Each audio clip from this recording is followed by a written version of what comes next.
W 청년부 여러분 안녕하세요. 우리 10월 첫째 주 숙모임을 위한 쉐어링 가이드 영상을 시작하도록 하겠습니다. 네, 벌써 10월이 되었습니다. 시간이 정말 빠르네요. 이번 텀은 이 코로나 가운데 이제 순 개편을 하고서 중간에라도 좀 오프라인으로 숙모임을 할 수 있게 되기를 너무나 기대했는데 아직도 희망의 끈을 놓치지 않고 있습니다. 네, 여러분 끝까지 우리가 믿음의 안주를 믿음의 동역자들과 함께 하기를 소망합니다. 우리 10월부터는 생명의 삶 큐티 말씀이 욥기서를 다루게 됩니다. 그래서 오늘은 욥기에 대한 이야기를 좀 나누고서 오늘 나눌 본문 1장 1절부터 5절까지 말씀을 또 나누도록 하겠습니다. 욥기는 어떤 책인가? 우리 너무나 잘 알고 있는 이야기죠. 구약 성경은 우리가 네 부분을 나누고 있습니다. 모세오경, 역사서, 시가서, 선지서예요. 모세오경은 창세기, 출애굽기, 레위기, 민수기, 신명기까지 모세오경.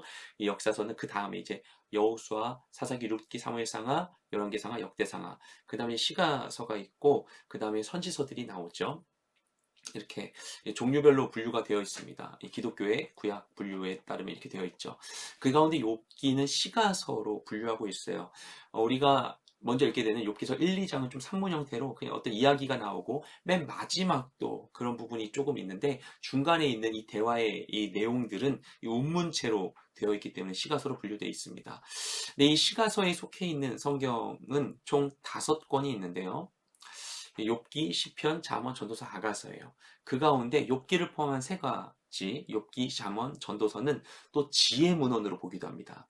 그래서 욥기서는 시가서면서 지혜 문헌으로 분류되고 있는 그런 책이에요. 시적으로 이게 적혀져 있는 부분들이 대부분을 이루고 있고, 그리고 이 내용이 삶에 대한 고찰을 담고 있는 지혜 문헌이라는 것입니다. 욥기 우리가 어떻게 잘 알고 있죠? 고난에 대한 이야기로 많이 알고 있죠. 심각한 고난, 그죠? 엄청난 고난인데다가 욥기가 어떻게 되냐면 너무 재밌는 것은 시작할 때 욥이라는 인물이 나와요. 오늘 부분이 특히 그런데 이 인물은 아무 잘못이 없는데 이 인물이 잘못한 것과 상관없는 고난을 당하게 되고 그것에 대한 욥의 반응을 보여주는 게 이 욥기의 아주 중요한 포인트라고 할 수가 있죠. 그런데 이 욥의 반응이 너무나 신기해요. 그래서 이 욥의 이 고난의 이야기는 다른 어떤 고난의 얘기보다도 참 신비한 고난의 얘기로서 지난 오랜 세월 동안 많은 이 작품들의 모티브를 제공하기도 했습니다.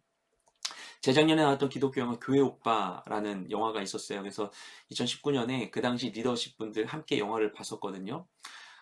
굉장히 추천합니다. 안 보신 분들께. 그냥 어떤 기독교 신파 영화가 아니에요. 굉장히 깊은 고민을 하게 하는 영화인데요. 이관희 집사님, 지금 돌아가신 이관희 집사님 가정에 대한 이야기인데, 근데 이게 설교 중에도 좀 나눠진 바 있었지만, 잠깐 이야기를 하면은, 근데 이 영화 참 재밌는 점이 영화 감독님과 모든 스태프분들이 다 넌크리스찬이라는 거예요. 교회를 가본 적도 없는 분들이에요. 그런데 인간극장에서 이 가정을 경험하고는 너무나 이 가정에 대한 이야기가 너무나 흥미로워서 그래서 이 가정에 대한 영화를 찍게 되는 것이죠. 아니, 저 젊은 사람들이, 전도 유명한 젊은이들이, 끔찍한 이 심각한 암에 갑자기 걸려서 이 젊은 남성이 젊은 아내와 그리고 어린 딸을 두고 그 세상을 떠나야 되는 상황 가운데 어떻게 저렇게 밝을 수 있지? 이 부분에 감독분과 스태프분들이 너무나 의아해 했었던 것이죠. 그래서 이제 그 영화 보고서 감독분 인터뷰를 보는데 참 재미있었어요. 근데 되게 재미있는 게 또 뭐가 있었냐면은 그러니까 믿는 사람들의 이 죽음과 이 삶에 대한 태도를 보고서 믿지 않는 분들이 너무나 신기해하는 것. 그러니까 절대자라는 인식 안에서 나의 고난을 어떻게 받아들일 거에 대한 이 이야기가 너무나 나와 있고요. 더 얘기하면 너무나 길어질 것 같아서. 근데 이제 재밌는 게 뭐냐면은 이 감독분이 욥을 몰랐던 거예요. 그래서 이 스토리를 겪으면서 욥에 대해 알게 됩니다. 그래서 성경에 이 욥기가 기록되었다라는 연대를 추정하기 어렵지만 적어도 BC 1000년 이 정도 뭐 그렇게 되지 않을까 생각되기도 해요. 그러면은 한 3000년 전, 적어도 2000 몇백 년 전, 그때 쓰여진 그 욥의 실제 살았던 건 BC 2000년 이전으로 보거든요. 4000년 전의 인물의 그 이야기인데 그 이야기 가운데 놀라운 고난에 대한 이 해석과 이 삶에 대한 태도가 있는 것이죠. 어떻게 고난 중에 저런 고백을 할 수 있는 것인가, 그죠? 그러니까 욥이 참 우리에게 시사하는 바가 굉장히 크다고 볼 수가 있습니다. 그래서 욥기는 단순한 고난에 대한 이야기라기보다는 사실은 기독교 변증서라고 볼 수가 있어요. 우리 신앙에 대한 아주 깊은 질문을 욥기가 담고 있죠. 그래서 욥기가 읽다 보면 굉장히 어려운 책입니다. 성경 전체에서 가장 어려운 주제를 담고 있는 책이 욥기예요. 그리고 그 주제가 굉장히 길어요. 욥은 이런 주제들에 대한 이야기를 하는 것입니다. 감당할 수 없고 또 이해할 수 없는 고난을 어떻게 받아들여야만 하는 것인가, 이런 부분. 또는 하나님이 계시다면 어떻게 의인이 고통받고 그 악인이 득세할 수 있는 것인가. 그래서 이른바 신정론적 모순이라고 이야기하게 되는 것입니다. 하나님이 통치하시는데, 그분은 전지전능하신데, 그리고 선한 하나님이라고 우리가 믿고 있어요. 그런데 나의 고통스러운 삶, 또 의인의 고난, 악인의 성공, 이것을 우리가 어떻게 바라봐야만 하는 것인가. 우리 인생 가운데 부딪히는 문제들이죠. 굉장히 그 문제를 직면하여 바라보는 게 바로 욥기서인 것입니다. 그리고 요즘 시대 가운데 이 고민들이 더 우리에게 필요하지 않나라는 생각이 들게 되었어요. 최근에 보셨는지 모르겠어요. 넷플릭스의 오징어 게임이라는 드라마가 엄청난 인기인 게 단순한 인기가 아니라, 뭐 미국에서 이게 넷플릭스에 올라온 다음에 일주일도 안 돼서 며칠 만에 1위를 했대죠. 전체 1위를 하고 전 세계 지금 40 몇 개국 넷플릭스에서 1위를 오징어 게임이 차지하면서 굉장히 세계적인 관심을 받고 있다고 이야기를 했어요. 여러분 뭐 안 보신 분 굳이 보라고 권하기는 좀 애매한데 저 추석 때 봤어요. 근데 어쨌든 이 영화 보면 이제 어쨌든 거대 카르텔로 보이는 이들이 진짜 엄청난 인권유린에 막 잔혹한 이런 그 게임을 하도록 합니다. 예. 그 막 규칙 어기면 막 총으로 쏘고 뭐 이렇게 하면서 지면 총으로 쏘고 한 사람만 살아남는 서바이벌 게임이에요. 진짜 서바이벌 게임. 엄청난 상금을 두고요. 근데 그 게임을 하면서 계속 주최 측이 얘기해요. 뭐, 막 공정하다. 우리는 공정하다. 공정합니다. 이런 식으로. 뭐라고 해야 될까? 대사 정확히 워딩이 생각 안 나는데, 그러면서 공정하고 당신들이 선택해서, 이 사람들이 제안했는데 자기들이 제발로 왔거든요.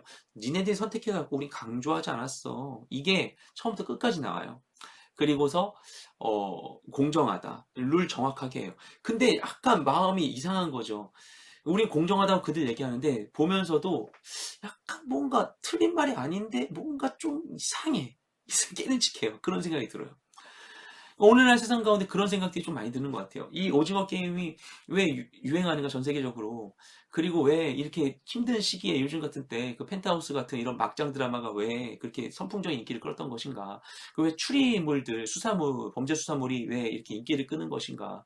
한때 정말 막 IF 직후에 어떤 게 많이 나오냐면 복수에 대한 이런 영화들, 직접 복수하는 게 많이 나오고 했었거든요. 아마도 지금 이 시대 사람들이 이 시스템에 대한 의문을 품고 있는 게 아닌가, 이런 분석을 본 적이 있습니다. 근데 실제로 그런 것 같아요. 지금 코로나 상황에서뿐만 아니라 이미 그게 계속 쌓여왔었죠. 시스템에 대한 불신. 그죠? 그래서 마이클 샌델 교수의 공정이라는 착각, 이런 책 같은 거라든지, 구조주의에 기반한, 어쨌든 그 이 시스템의 문제에 대한 그런 의문들을 갖는, 뭐 그런 생각들을 많이 하게 되는 것 같아요. 시스템에 대한 의문들. 그렇죠? 그런 상황들 가운데에서 나의 삶을 고민하고 이 세상을 고민하는 것들이 사실은 계속 나아간다면 그 끝은 결국 하나님에 대한 고민으로 가지 않을까. 저는 그렇게 생각을 합니다. 예. 하나님이 계시다면 왜 내 삶은 이런 것인가? 이런 고민들로 가게 되는 것이죠. 예. 지금이 그런 고민을 하는 타이밍인 것 같아요. 그런 시대의 가운데 있어요. 그런 질문이 직면해 있는. 근데 그 질문에 대한 답을 우리가 얻게 된다면, 그럼 우리가 이 시대 가운데 정말 나의 삶을 자유롭게 꾸려나갈 수 있겠죠. 결국 우리의 질문이 이렇게 되는 것입니다. 내 삶의 의미는 무엇인가? 나는 무엇을 위해 존재하는가? 그리스도인들이 정말 품어야 되는 질문이 아닌가 생각해요. 하나님께서 나는 어떤 의미가 있는 것인가? 이 질문에 대해서 우리가 답할 수 있게 된다면 오늘날 현 시대에 있는 많은 이들이 직면해 있는 그 질문에 대해서 우리가 답을 내어줄 수 있을 것이라고 생각을 합니다. 그리고 그 이관희 집사님의 그 짧은 삶이 그와 함께 했던 그 넌크리스천들에게 굉장히 깊은 울림을 줬던 것과 같이 세상의 흐름 가운데 싸우고 있는 자들에게 우리의 삶의 양식, 진짜 그리스도의 삶의 양식이 무엇인지 보여주는 것이 너무나 중요하지 않나 생각합니다. 저 역시도 그 씨름 가운데 살아가고 있는 사람이고요. 그 가운데 우리가 함께 이제 욥기를 좀 보게 되는 것이죠. 말씀은 사실 이번 주 말씀 굉장히 짧습니다. 1절부터 5절까지 말씀인데요. 욥이 어떤 사람인지만 설명하고 있는 얘기예요. 1장과 2장이 이 전체의 배경이에요. 욥은 누구고 왜 이와 같은 고난이 시작되었는가, 어떤 고난이 있었는가, 이것까지가 1장, 2장에 나온 내용이에요. 굉장히 빠르게 전개됩니다. 근데 1장 1절부터 5절까지 오늘 본문의 말씀은 욥에 대한 설명입니다. 욥은 어떤 사람인가? 욥은 어떤 사람인가 하면은 그 사람이 굉장히 좋은 사람인 거예요. 거룩한 사람이에요. 1절이 그렇게 시작해요. 이게 굉장히 재미있는 문학적 장치입니다. 처음이 욥은 아주 훌륭한 사람입니다. 한 다음 시작하는 거예요. 근데 그가 고난당하는 거죠. 근데 그게 그에게 좋은 점이 네 가지로 표현되어 있어요. 우리말 성경에 흠이 없다. 또 정직하다. 하나님을 경외한다. 그리고 악을 멀리한다. 라고 하는 것입니다. 이것을 볼 때 하나님이 욥을 칭찬하거든요. 그래서 에스겔 선지자가 그 성경 가운데 나오는 진짜 의인 세 사람 거론하는데 다니엘과 노아와 욥이에요. 하나님께서 인정한 사람들이건데 다윗도 여기 못 들어갔어요. 근데 이런 사람이에요. 성경 가운데 정말 흔치 않은 이런 식의 표현이 나온 사람이 바로 욥입니다. 그러니까 하나님이 바라보는 건강한 인생이 무엇인지를 욥을 통해 볼 수 있는 것이죠. 예, 흠이 없는, 도덕적 흠결이 없다는 것입니다. 죄인이 아니라는 건 아니에요. 그런 것. 정직하다, 정말 고든 사람. 바르게 이렇게 하는 사람, 하나님을 경외하는 사람, 하나님 두려워하고 그분의 이 통치에 대한 개념 안에 살아가고 있는 그런 사람인 것이고, 또한 악을 멀리한다. 악은 모양이라도 버리다. 라는 말씀과 같이 악을 멀리하는 사람, 내가 좋은 것을 보고 좋은 것을 말하고 좋은 것을 듣고자 하는 그런 삶을 살아가는 사람이라는 것이죠. 근데 그의 삶을 보면 이제 2절부터 3절을 보면은 또 삶이 좀 되게 삶 가운데 많은 좋음이 있었어요. 아들 7에 딸 3이 있었었고, 그리고 많은 재산들을 가지고 있습니다. 동방에서 가장 영향력 있고 부자인 그런 사람이라고 여기 나와 있는 거예요. 근데 중요한 건 뭐냐면은 그가 삶에 이런 많은 부를 누리고 있다는 것이 중요한 게 아니고 그 삶에 대한 자신의 태도, 어떤 인생 철학을 갖고 있는지가 너무나 중요한 거예요. 이게 4절, 5절에 나오는데 자녀들이 어떻게 살고 있냐면 자녀들이 서로 7형제가 돌아가면서 집집마다 잔치를 베푸는데 그때마다 다른 나머지 형제를 다 불러가지고 잔치를 베푸는 거예요.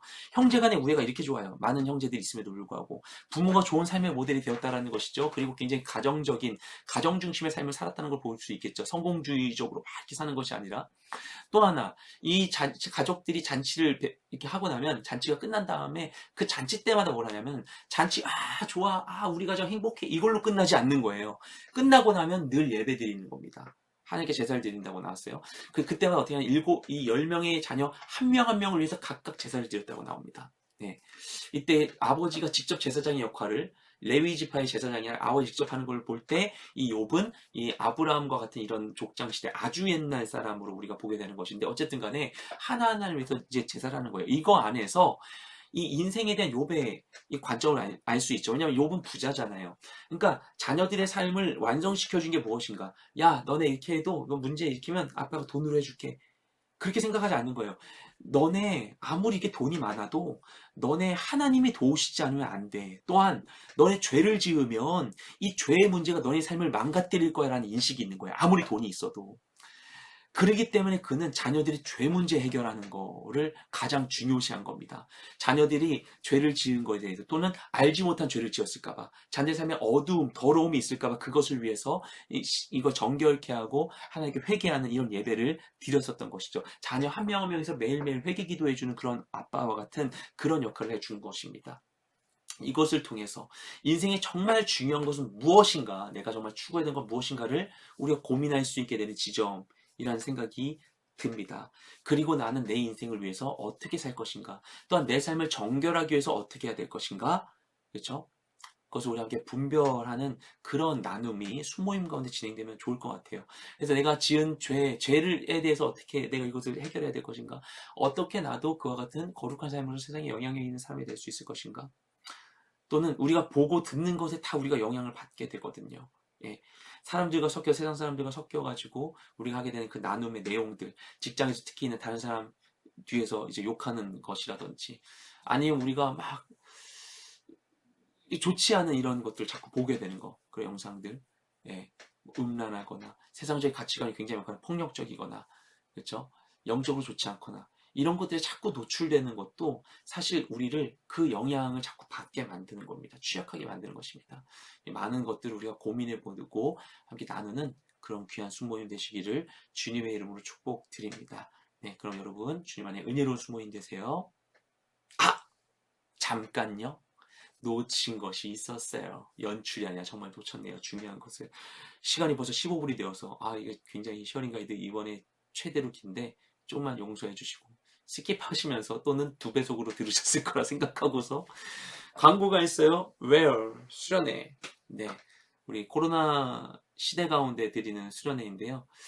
최대한 많은 분들이 장소에 모여서 예배할 수 있으면 좋을 것 같아요. 예전 수련회 하듯이 정말 진짜 하나님 은혜 안에 내 모든 것을 쏟아놓고 하는 예배가 됐으면 너무 좋겠고, 하지만 온라인으로 하더라도 여러분 아쉬울지 않을 것을 온라인 상황 가운데에서 최대한 잘할 수 있도록 많은 기술적 준비를 하고 있고, 그리고 여러분을 위해서 키트가 준비되어 있습니다. 여러분의 공간 가운데서 예배에 집중할 수 있도록 내가 시간과 장소를 구별하는 게 제일 중요하거든요. 예, 지금 상황에 그것이 여러분이 예배의 질을 달리할 것이기 때문에 그렇게 할 수 있는 키트를 준비합니다. 그래서 여러분이 미리 신청해 주시는 게 너무나 중요해요. 예, 그래서 1차 마감이 제가 이걸 촬영하고 있는 목요일이 1차 마감이 됐는데 자정이 넘었네요. 1차 마감이 일단 말인물 됐지만 그래도 계속 받고 있습니다. 그리고 2차 마감까지는 최대한 해주셔야지 제때 여러분이 키트를 받을 확률이 높아집니다. 예, 그렇게 되기 때문에 여러분 꼭 신청을 해주시고 반드시 모두가 함께 했으면 좋겠습니다. 예, 여러분 귀한 것을 위해서 10,000원의 회비가 있지만 여러분 거룩한 것을 위해서 여러분이 정말 돈이 있는 곳에 마음이 있다고 정말 내가 가치 있게 여기는 것을 위해서 지불하게 되는 것이죠. 예, 그래서 이것은 기준이라고 생각을 해요. 그것을 위해서 여러분 헌신을 하시고, 하지만 여러분 만약에 혹시나 이게 부담되는 분이 혹시나 계시다면 그럴 수 있어요. 예, 저한테 얘기를 해주세요. 비밀스럽게 얘기를 해주시고 최대한 수련회 할 수 있도록 하면 너무나 좋을 것 같습니다. 그래서 네, 여러분 잘 함께 참여함으로써 이런 식의 수련회가 마지막이 될 수 있어요. 시작이자 처음이자 마지막. 이 코로나 시대에 하나님 주신 이 메시지를 내 삶에 새기고 또 이 상황 가운데 각자에게 주어진 자리 가운데 최선을 다해 예배드리는 귀한 수련회가 되기를 소망합니다. 1차 신청이 그래도 꽤 많이 해주셨어요. 정말 꽤 많이 해주셨어요. 원래 W가 신청 되게 늦게 하시는 분들이 많은데 여러분 기대하시고 이번 수련회를 함께 준비하면 좋겠습니다. 그리고 수련회에서 기도해 주시고요. 네, 여러분 은혜로운 수모임 되십시오.